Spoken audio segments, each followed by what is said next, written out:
21 जुलाई को श्रावण मास का दूसरा सोमवार प्रारंभ हो रहा है और उसी दिन पड़ रही है कामदा एकादशी, यानी श्रावण मास की प्रथम एकादशी। श्रावण मास का दूसरा सोमवार भी है और कामदा एकादशी भी है, जिसके कारण हरिहर योग बन रहा है। भगवान शिव की भी कृपा प्राप्त होगी और भगवान नारायण की भी कृपा प्राप्त होगी। बड़ा ही दिव्य संयोग है भक्ति के लिए और साधना के लिए। सभी मनोकामनाओं की पूर्ति के लिए आप सभी व्रत करें, भगवान शिव की आराधना करें और भगवान नारायण की भी पूजा करें।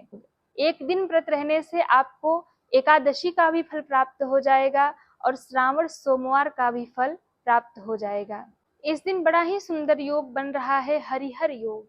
ये योग आपको सीधा भगवान से जोड़ेगा, सारे पापों की मुक्ति करेगा और आपके पूर्वजों का, पितरों का भी उद्धार कर देगा, क्योंकि दो संयोग एक साथ प्राप्त हो रहा है।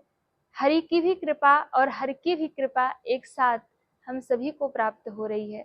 तो आप सभी 21 जुलाई को व्रत करिए। इस दिन कुछ विशेष उपाय आप सभी जरूर करें। भगवान शिव की कृपा प्राप्त करें और भगवान नारायण की कृपा प्राप्त करें। महादेव को प्रसन्न करने के लिए पंचामृत से अभिषेक करिए और यदि ज्यादा कुछ ना कर पाइए तो 1 लोटा जल महादेव को अवश्य ही आप सभी अर्पित करें। बिल्व पत्र आप सभी अवश्य ही महादेव को अर्पित करें, क्योंकि बिल्व पत्र की विशेषता ये है, उसमें 3 पत्र होने चाहिए, जो कि ब्रह्मा, विष्णु और शिव का स्वरूप माना जाता है। तो बेल पत्र यदि आप महादेव पर समर्पित करते हैं तो आपके सारे कष्ट और सारे पाप समाप्त हो जाएंगे। लड्डू गोपाल जी आपके घर में हो, ठाकुर जी हो, तो उनका पंचामृत से आप सभी अभिषेक करें। घी का दीपक आप सभी ठाकुर जी के सामने, भगवान शिव के मंदिर में और तुलसी जी के सामने अवश्य ही जलाएं।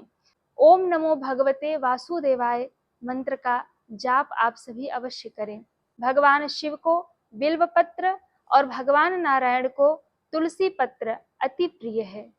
यदि आपने ये व्रत कर लिया तो आपके सारे पाप नष्ट हो जाएंगे और विशेष भगवान नारायण और भगवान हरि की कृपा आपको प्राप्त होगी। तो आप सभी को कामदा एकादशी की और श्रावण सोमवार की बहुत बहुत शुभकामनाएं। भगवान नारायण और भगवान शिव महादेव की कृपा आप सभी पर बरसे। हर हर महादेव।